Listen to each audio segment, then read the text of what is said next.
Thank you for joining us on today's session of Facebook Live, or I'm sorry, Family and Consumer Sciences at Home.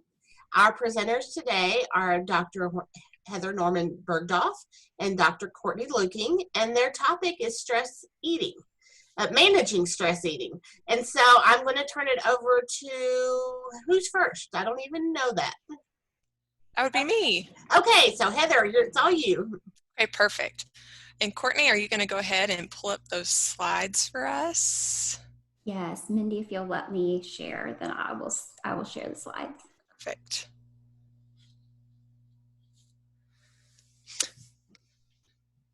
Okay, so while we're waiting for our slide deck to be pulled up, my name is Heather Norman Bergdorf. I'm an extension specialist here at UK in the Department of Dietetics and Human Nutrition, and I'm being joined today by Dr. Courtney Luking, who is also an extension specialist in our academic department.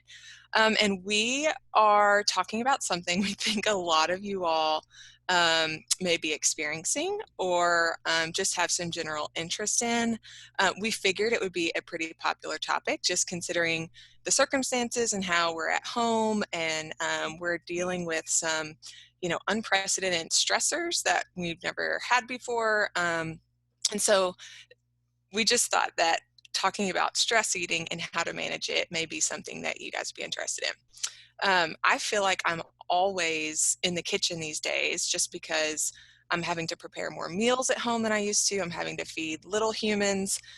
So I feel like I'm constantly thinking about food while I'm eating it, or even what my next meal is going to be. And so I'm wondering if some of you all are also experiencing that as well. I'm going to present kind of the first part of this talk today, where I'm going to essentially lay out, appetite and how it's complex and stress hormones, and kind of just share with you that there's a lot more going on than you might actually realize. And then Courtney is going to wrap up today's presentation talking about strategies that may be effective in managing stress eating. And then hopefully you saw in our promos that we were encouraging people to come with their favorite food or snack on hand. So if you need to, run and grab that really quick. And if you already have it, do not touch it yet, because we are actually going to be using that at the end of our presentation today for a pretty neat little mindful eating exercise. All right, Courtney, so let's go ahead and jump in.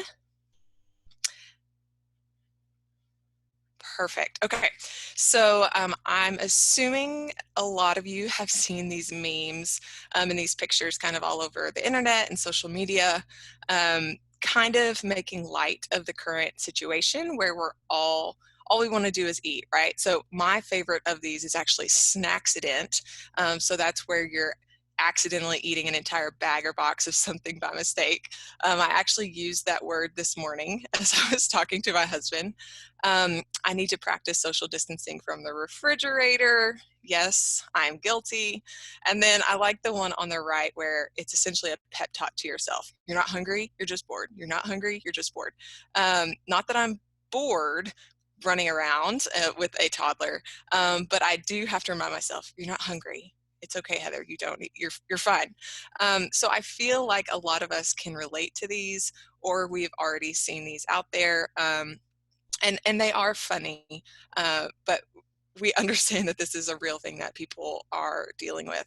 So the big question before we dive in is, why do I have the urge to eat all of the fill in the blank for whatever it is for you? That may be what you have in front of you that you're going to use for a mindful eating exercise, and it might be something else. Mine, I can't even purchase chips and French onion dip. That is my thing. I've told Courtney this before. If I have those things, then something is not right. Something's not good, because I cannot just stop. So that is my go-to. If you want to, feel free to throw what yours is into the chat box. But we'll talk about that a little bit more later. But why is it that I truly have this urge to eat all the whatever that item is for you? So I want us, in order to answer this question, we're going to start broadly talking about our appetite and what that is, because it's incredibly complex And we eat every day, but we may not necessarily think about what's controlling whether or not you're hungry, right? So we just think about, oh, I'm going to grab some food, but there's so much going on that's dictating and determining what our appetite is. So there are both kind of two buckets that we can break these down into so that it makes a little bit more sense. But essentially our appetite is this conversation that's taking place between our brain and our gut, and then where we store and where we use energy in the body. So it's basically telling us, we're hungry, we need to eat. I feel full, so I can stop eating. And our body is trying to balance all of these signals at the same time to essentially control and balance our appetite. So first of all, we can kind of think about these internal factors. So this would be hunger hormones. So those hormones that are going to kind of tell us, all right, we need some energy in our body, so let's go ahead and let's eat something. Or on the other hand, we have satiety hormones. So these are the ones that are going to signal we've had plenty, we're good, we've got the energy and the nutrients we need, so we're going to stop here. Now, I wanted to tell just kind of a little story to kind of help drive this home, is that these internal factors are actually things that we're born with. And babies and toddlers are actually great at listening to these signals. So I have a son who's going to be 2 on Sunday. And if you've ever had to care for, or if you have had a toddler, it can be so frustrating when they don't eat, or you feel like they need to eat more. But I have to actually listen and respect Nolan when he tells me that he's all done, because he really is cued in to those hunger and satiety hormones. What tends to happen as we age, and as we move into adulthood and we're making our own food decisions, we have all these other external factors that come into play that can determine our appetite. And those external factors can be, examples would be food access, or even social factors. So, what food is available to you? What is around you? The society, those social factors. There's influence of others on your life. There are life events. All of these can come into play when it comes to kind of determining whether or not you're going to eat. Okay, so that's your appetite just broadly. But what's even more interesting is that we've uncovered actually several reward pathways in the brain. So this gives us additional pleasure outside of fulfilling our body's need for energy and nutrients. And they are largely driven by our senses. And what's so crazy is that some of these reward circuits within our brain can light up and be activated without even tasting the food. So if you think about how you can engage with food with all of your senses, you may walk into your house and someone's baking cookies and you just smell them and you automatically have some sense of pleasure, right? You can kind of envision that. Even just seeing the food, right? Like food marketing is going to use this so much. They want you to be visually just drawn to that food. You know, hearing, that might be a strange one, but like if you're hearing food that's sizzling, really just thinking about how you can engage with all of those senses without actually tasting. So those senses alone, before you even take a bite, are actually going to be activating reward systems in your brain. When you have this highly desired food, or what we would call a highly palatable food, you're stimulating this one system all on its own.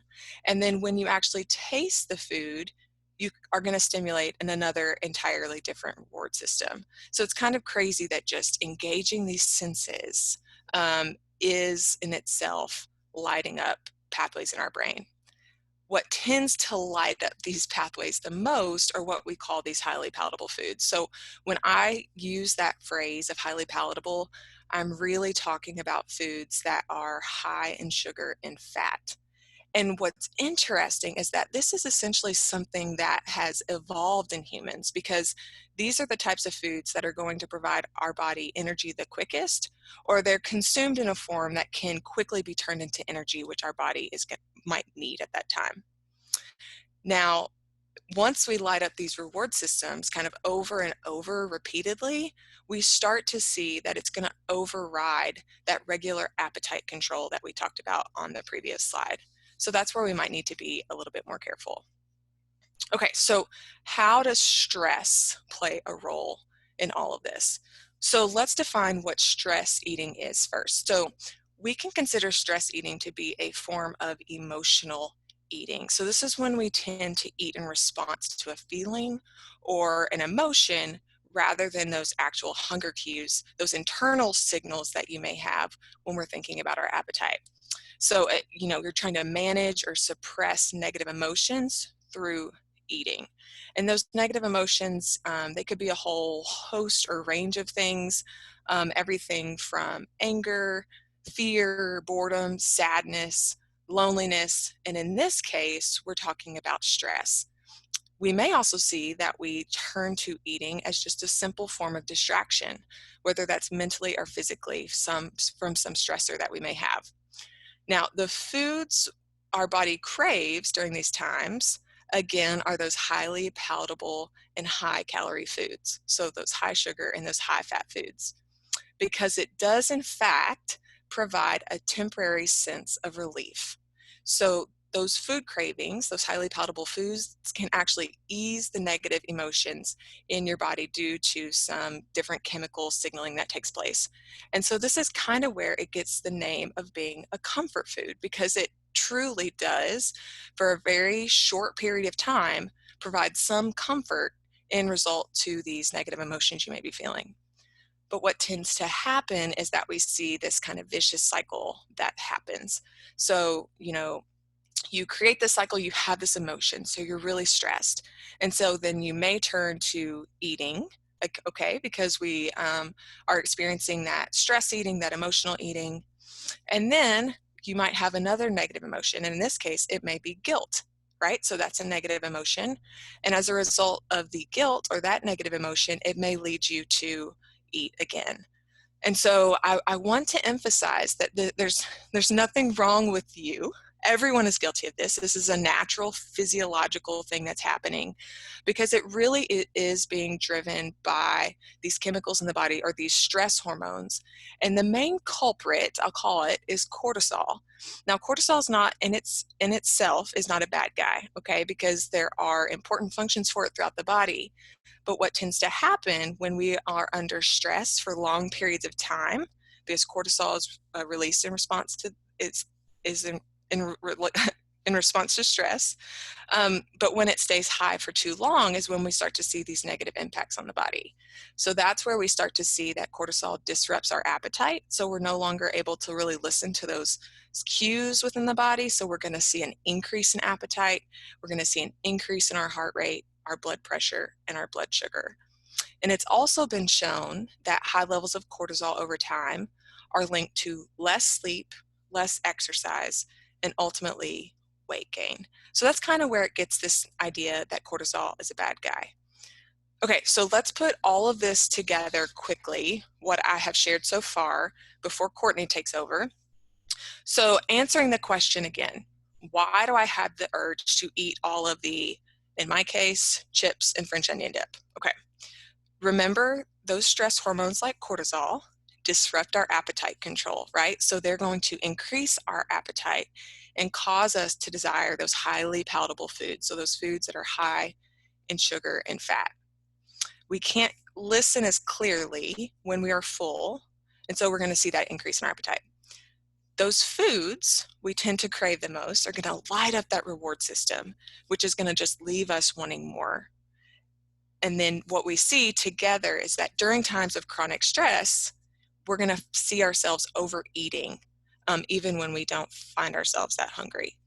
So the big takeaway I want you to have from this first part of the presentation is that there's nothing wrong with you. You should not feel guilty. There truly are these biochemical processes that are taking place in the body, which is just driving us and leading us to these highly palatable foods. But what we need to do is kind of learn how to manage and identify when we're actually doing that. So now I'm going to throw it over to Courtney so she can talk us through some of those techniques. Wonderful. Thank you, Heather. Can you hear me okay? Yes. Okay, wonderful. So I am so excited to be here with you. As Heather indicated, we've been seeing a lot of the memes on social media and hearing from friends and family members who are making light of it, but realizing that there is a legit concern perhaps about how we're using stress eating as a way to cope with the stress that we're experiencing. And I really appreciate that Heather highlighted that our bodies really are complex. And so simply trying to say, well, I can just have better self-control as a way of trying to handle this or cope with this is probably not going to be your best strategy. And that there are a lot of factors. And so in that case, we need, in fact, a toolbox to help manage those different factors. And realizing that each person is different. So we're going to talk about a variety of ways to manage stress today. Some of them will involve food, some of them won't. But the bottom line is we want you to find what works for you and maybe have a couple extra tools in your back pocket, because not every day is going to be the same. Not every situation that is bringing you stress will be the same. And therefore, you might need a different tool or strategy to help you work through it.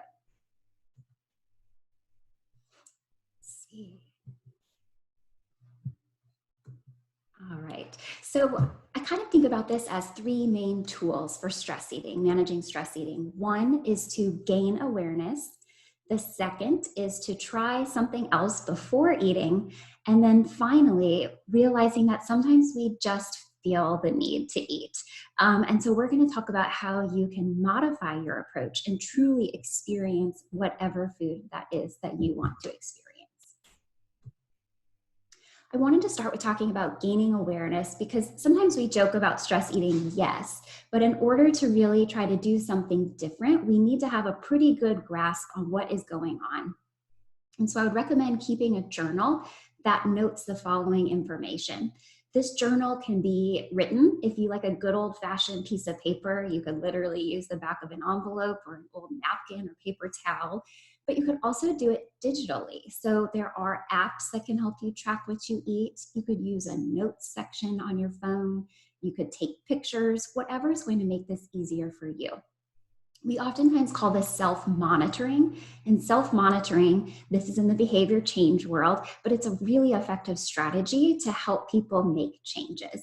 Sometimes the mere fact of having to write things down, you may not have realized you were doing it before, which is the whole point of gaining awareness. But two, sometimes people think twice before choosing to do something or not to do something if they're going to be accountable to themselves later.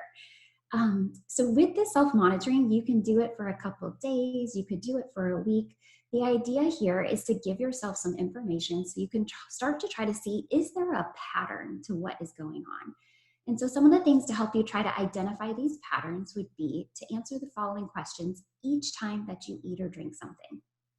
Why did you eat? Were you hungry? And were you thirsty? And for the rest of the presentation, when I say eat, I'm also referring to drinking, because we might be having not just water, but you might be having a sugar-sweetened beverage, or maybe some sort of other type of drink that has more than just water. So were you hungry? Were you thirsty? What were you feeling in that moment? Was I just feeling an uncomfortable emotion that I felt like eating would help me kind of work through? And then documenting, when did you eat? Is it a certain time of day? So what time was it? What was going on around you? Are there certain situations outside of maybe meal times when you find that you are wanting to eat or do eat? And then where do you eat physically? So a lot of us are in our house right now. So let's be a little bit more specific as to where we are eating. Is it at my makeshift desk that I have a card table in this room? Is it the kitchen table? Is it on the couch in front of the TV? Is it in your car? Again, wanting to try to identify behaviors of, am I eating certain foods in certain places? And then finally, jot down what you eat and how much. Again, because you may find that you're eating specific types of foods in specific places or in response to specific events. Once you've done some investigative work, you might start to identify behaviors. And before we get to the next point, I do want to offer just one one acknowledgement that we are talking about stress eating, but also realizing stress can have the opposite effect on people. So you might be a non-eater, what we would call. And so therefore, your strategies might look a little bit different in wanting to make sure that you are getting nourishment throughout the day. but having a journal would still be helpful for this group as well, because it could help you identify maybe long periods of the day that you're going without eating or drinking anything. All right, so we've done some detective work. We've started to identify, okay, I'm starting to eat ice cream, or I find that I'm eating Cadbury chocolate eggs at these times of day. So our next strategy is to try something else. And the reason we want to say try something else is because oftentimes we just truly need a pause. We need a moment to process and ask ourselves, what do I really need in this moment? And if we go directly to food, we might miss that opportunity to identify that I'm actually really tired, or I just need a drink of water.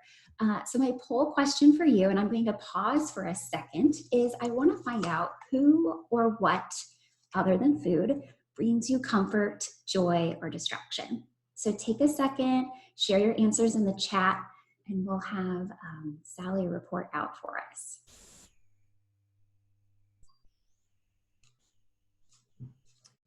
Pets, walking, painting, artwork, kids, reading, sewing, laughter, gardening, lots of walking, working out, cross-stitching, talking with friends, crocheting outside, boating, being on the lake.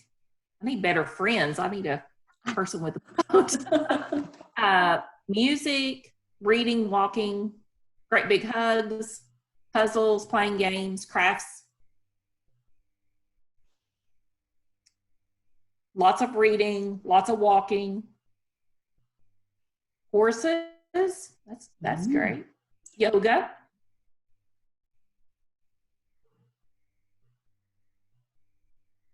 Okay, there you go. Great, thank you. I love it. I heard a lot of ideas in there, and that's exactly what we're going to talk about, because oftentimes when we feel stressed, we're looking for a way to express ourselves and or release some energy or emotion. And so wanting to come up with some ideas of what might help us do exactly that. I came up with a list here of 20 ways to relieve stress that doesn't involve food. And so the first one is to express yourself. Literally just say it out loud. I feel angry. I feel anxious. I feel sad. I too have a toddler preschooler at home. And so this emotional awareness, emotional regulation is something we are working on. And I find as an adult, I probably have not been doing a very good job at this. So the simple fact of labeling something can help you feel better. The next idea that we have is to smile. So I want everyone, if you feel comfortable, to just take a smile. You can smile at me, you can smile at someone else in the room, you can take a look up from your computer, but smiling can simply change your mood, and it's contagious. So by you smiling, anyone else around you might also smile. Another strategy would be to take some deep breaths. So if you feel comfortable, you can go ahead and close your eyes, and I want to put your hands, you can put them on your lower belly. And the idea is to do some deep belly breathing. When we regulate our breath, that is one way to start to regulate our nervous system that has us feeling that stress and anxiety. So go ahead and close your eyes. And I want you to take a big deep breath in through your nose and feel the air as it travels down into your lower belly, and see if you can expand those hands on your stomach. So I'll take a breath with you.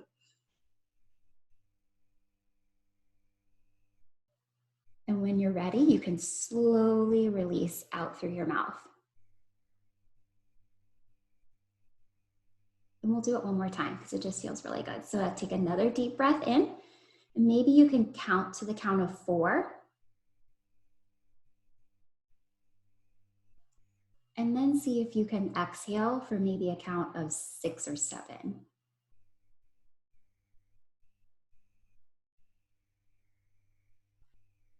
Wonderful. So just a couple of deep breaths, or maybe you can do it for longer periods of time, maybe 5 to 10 minutes. That's something that's really simple and you can do anywhere.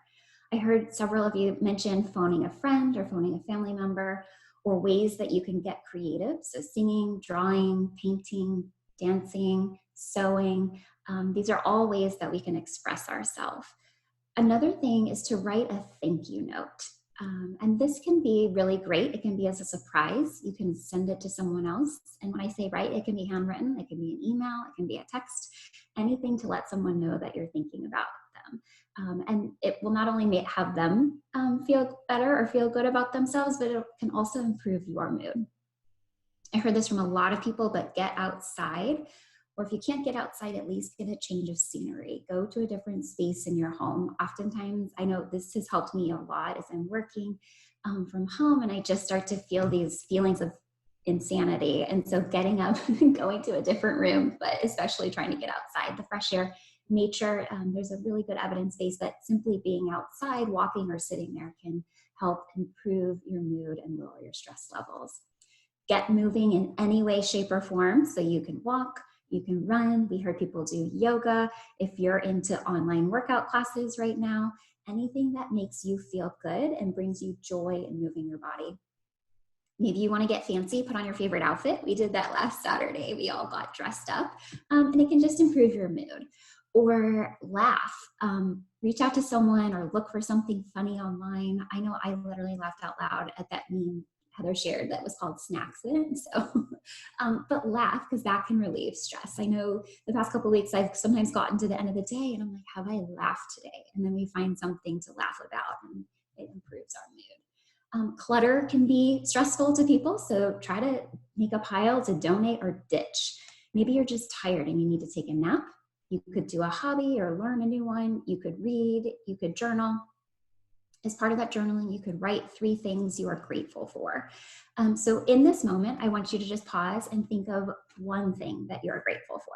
You can put it in the chat, you can keep it to yourself, but just think about it. Could be as big or as small as you want it to be.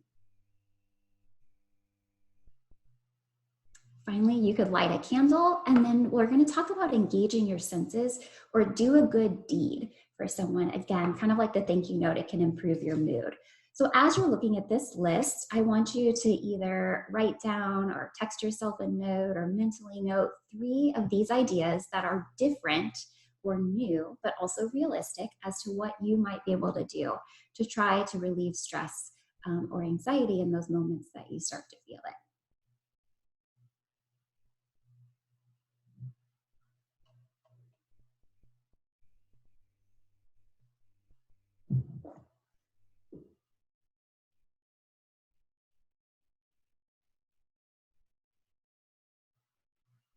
And as you jot down maybe that last 1 or 2 ideas, I did want to bring up one more strategy, and this will help us transition into strategies that we can use when we are eating. And this is this concept of mindfulness. And mindfulness-based stress reduction has a strong evidence base for being an intervention to improve mental and physical health. And it's for a lot of different groups of people. So people who are maybe considered healthy, quote unquote, people who are experiencing chronic health conditions, maybe like chronic pain, people who have anxiety or depression or blood pressure, and even cancer. That by engaging in this mindfulness-based practice, it can improve their mood and their outlook, but also their physical health. And what mindfulness means is you're aiming to cultivate a non-judgmental awareness through paying attention on purpose and in the present moment. And this relates back to what Heather was talking about with our stress eating cycles.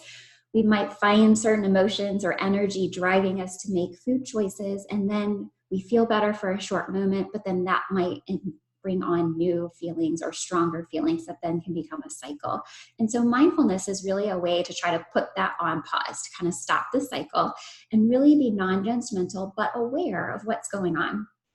And it's, in its most pure sense, this mindfulness-based stress reduction is a structured 8-week program.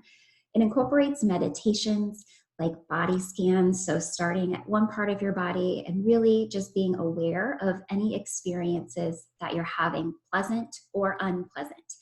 And it's really an opportunity and an invitation to kind of, as John Kabat-Zinn, the creator of this method, said, to fall awake and relax.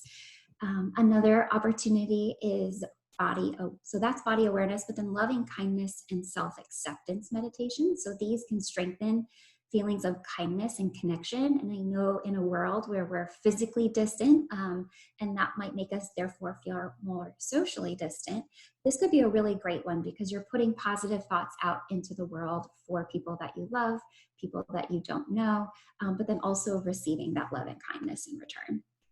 And finally, mindful movement. So mindful yoga is a great example of how they incorporate that. So this sounds great, but you're probably like, Courtney, what does this have to do with food? And so that third kind of bucket of strategies that in our toolbox is that we modify our approach to eating, and we talk about mindful eating. And this is having a non-judgmental awareness of the physical and emotional sensations that are associated with eating.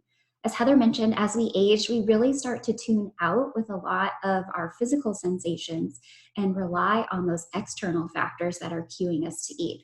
Maybe it's that like 12 o'clock lunch bell. So it's lunch break, whether you're hungry or not, it's time to eat. Or maybe a certain television show comes on or ends. And so that's your cue that you have a snack or a meal.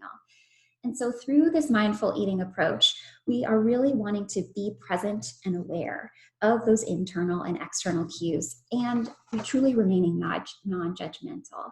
And so the primary principles of this are allowing yourself to become aware of the positive and nurturing opportunities through selecting the foods that you consume and the process of preparing them. This doesn't mean you have to have like an hour-long food prep, but maybe you're going to slice an apple and truly being present, selecting that apple because of the nurturing effect it will have on your body, and then being present as you slice through it. And really wanting to use all of your senses in choosing and experiencing food that is both nourishing, but also satisfying. I know taste is a huge driver. So for some people, knowing that a food is nourishing is encouragement or motivation enough to eat it. But by and large, it's going to need to taste good if we're going to continue to eat it. And so really honoring what you are experiencing with certain foods. And that's the next point about acknowledging those responses without judgment. This could be that you like something, you dislike something, or you really feel neutral. And so a great example, you could think of I don't like the texture of this apricot. And then you would just stop right there. You're simply acknowledging I don't like the texture. Instead of saying, I don't like this apricot, but I should, because then it's kind of introducing that emotional aspect or introducing outside of this, what am I experiencing, and refraining from judgment. And finally, recognizing physical cues for hunger and satisfaction. In my prior life as a dietitian working in the weight management world, a lot of people, this was a skill that we had to practice. So don't beat yourself up. Some people, it takes time to kind of reconnect with what does hunger feel like and what are those different levels. And we're going to talk about that. So let's talk about applying these mindful eating principles from start to finish. And I like to frame this as eating with curiosity. Again, having a toddler, preschooler at home has been a fun and kind of eye-opening experience to relearn this process of exposing to food and really exploring. So before you even eat, I want you to do a check-in with yourself. How am I feeling physically?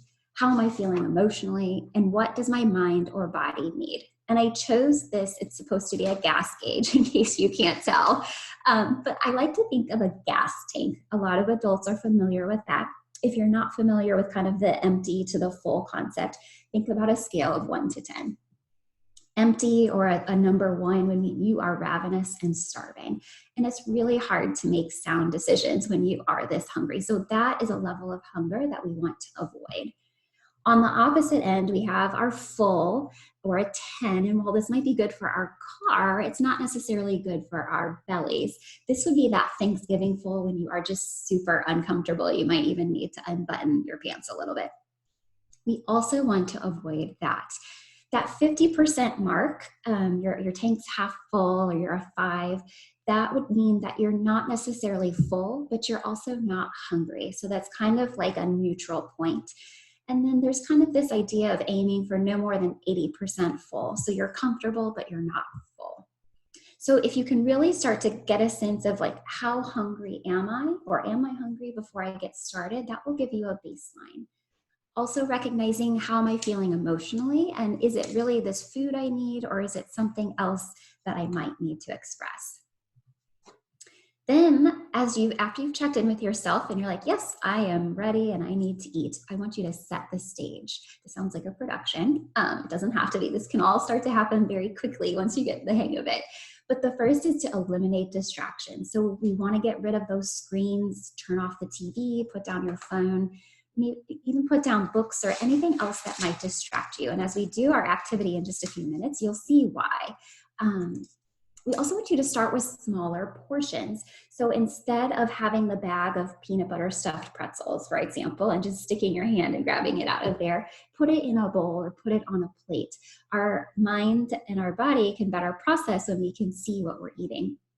And if we start with smaller portions, we can always get more. But there is a lot of evidence to suggest that the larger portion sizes or the larger that we serve ourselves, the more that we consume, whether we are hungry or not.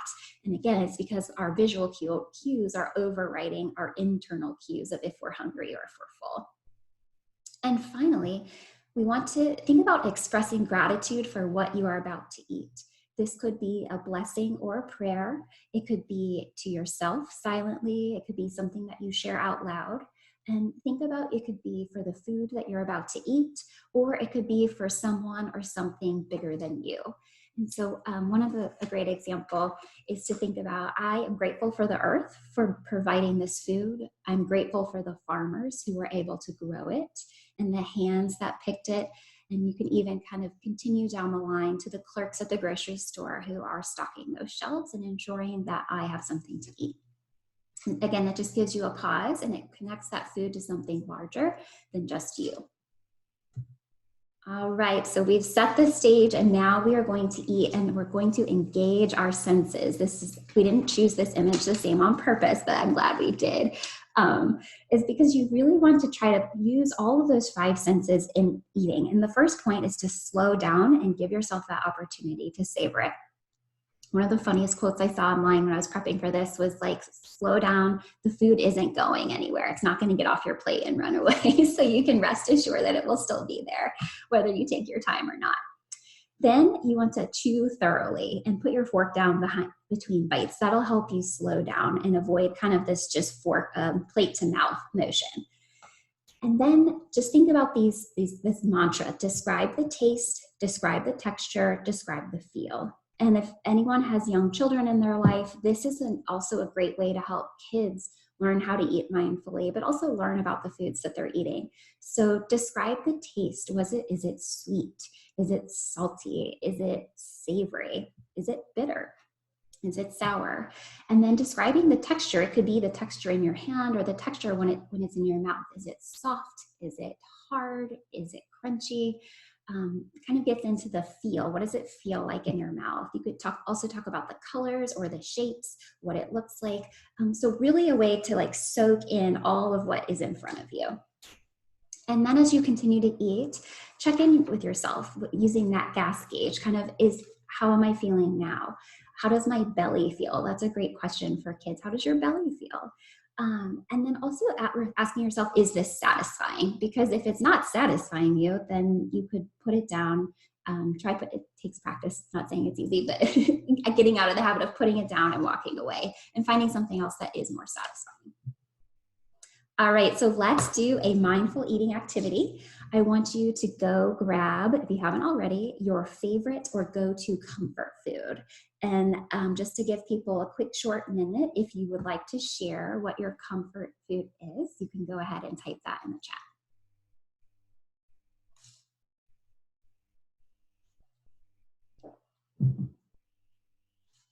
I tend to be more of a sweets person, but I also really like savory.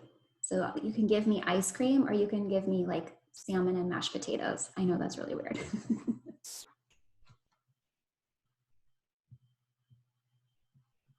All right.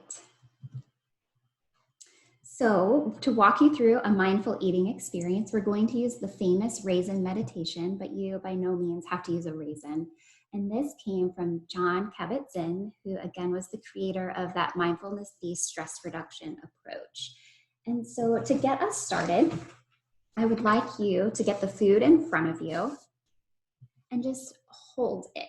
You can hold it. I will I brought a Cadbury egg, chocolate on the inside, candy coated shell, but I also brought an orange. I'll demonstrate with the chocolate, but we'll talk about why an orange is another great food to play with. Okay, so I'm going to have you hold the food in your palm, in your hand, maybe between your fingers, and just feel. What does this feel like? What does the weight feel like in your hand? Is it light? Is it heavy? Can you tell that you're holding anything? And I have to say that this egg is a little bit heavier than I anticipated it to be. And then I want you to see it. So really take time to focus on it. You can bring it close to your eyes and gaze at whatever your food of choice is with your full attention and pretend like you've never seen it before. You might want to turn it over and see how the light hits it, or if there's shadows, what color is it? I never noticed that these eggs had speckles on them, and mine also is cracked, just like an egg might be outside with birds.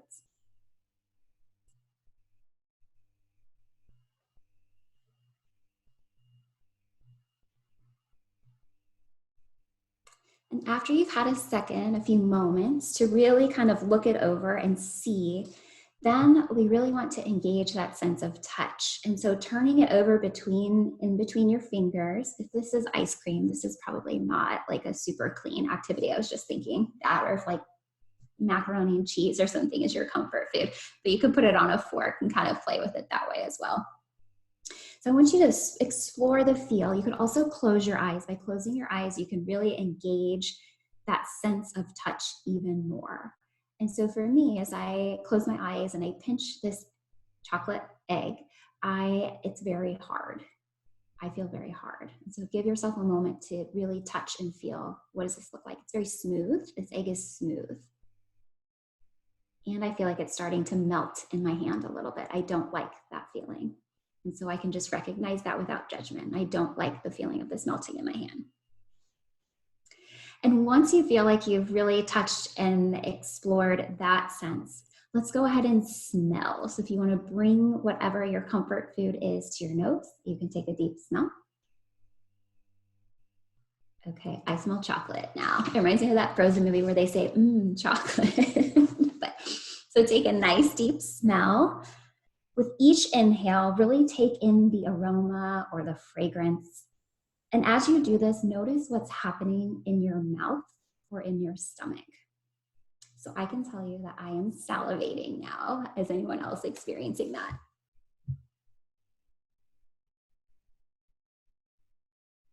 And after you've smelled and really appreciated the fragrance of your food, go ahead and bring it to your lips and notice how your arm and your hand know exactly where to go to meet your mouth. If anyone has had an infant in your life, you know their hand just kind of comes flat into their face and it may or may not make the target. But as an adult, you are likely a little bit more practiced and able to get that hand to mouth. So really appreciating how your body and awareness of the movement that it takes to get it where it needs to go. But don't chew it yet. So you can place it in your mouth and then just notice how it feels. And in order to keep talking to you, I'm not going to do this part, but put it in your mouth and explore it with your tongue.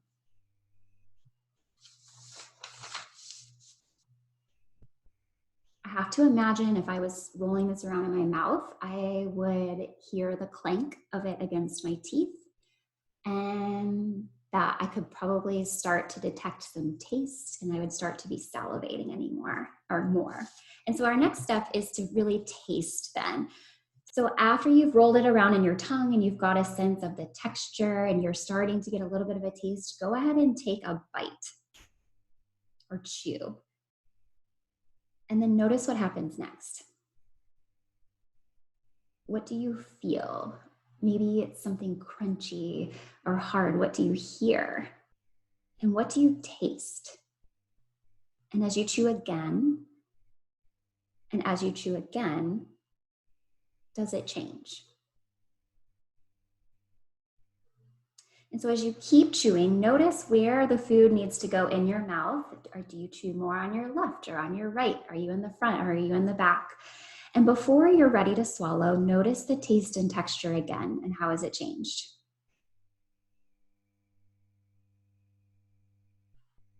And finally, when you feel ready, we can go to our next step, which is swallowing. And as you swallow, see if you can really notice your body's intention to make that motion happen. And you see if you can then start to follow as you're swallowing your food. Can you feel it traveling from your mouth through your esophagus to the stomach? And once you've swallowed, then really just sit for a moment and process how your body's feeling after this experience.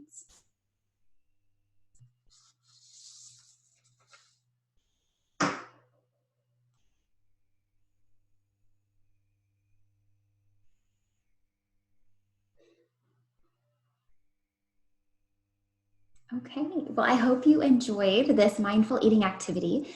As you can see, this was a pretty lengthy process for one bite. And so while you would not need to do this for every bite of every snack or meal that you have during the day, if you can just notice this really intentional exercise, if you do it over time, it can start to translate into your everyday practices of just being more aware as you're in those eating experiences of comfort foods or those other foods that you want to choose to nourish your body throughout the day. And if you want a really fun experience, I would suggest an orange. This was a favorite of people that I worked with previously because it really gives a good texture, tactile experience as you peel it.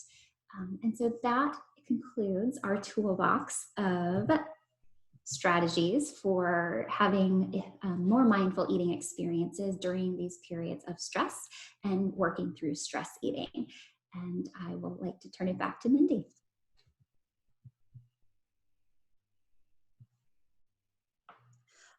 All right. I think. Does anyone have any questions for Drs. Norman or Dr. Luking? If not, then I am going to invite you to join us again next week. We'll be back. See, I think on Tuesday. Seems like my days are all getting mixed up, but that's just, I guess, a function that we're all having to deal with these days. I do appreciate Heather and Courtney sharing all of this great information with us today, and I hope that you all have had an experience that is different from any other that you've had before, because we are trying to do some new and different things here on our Family and Consumer Sciences at Home sessions. So thank you for joining us, and we'll see you next week. Family and Consumer Sciences Extension at the University of Kentucky. Our agents share research knowledge with individuals, families, and communities to improve quality of life. Building strong families, building Kentucky. It starts with us.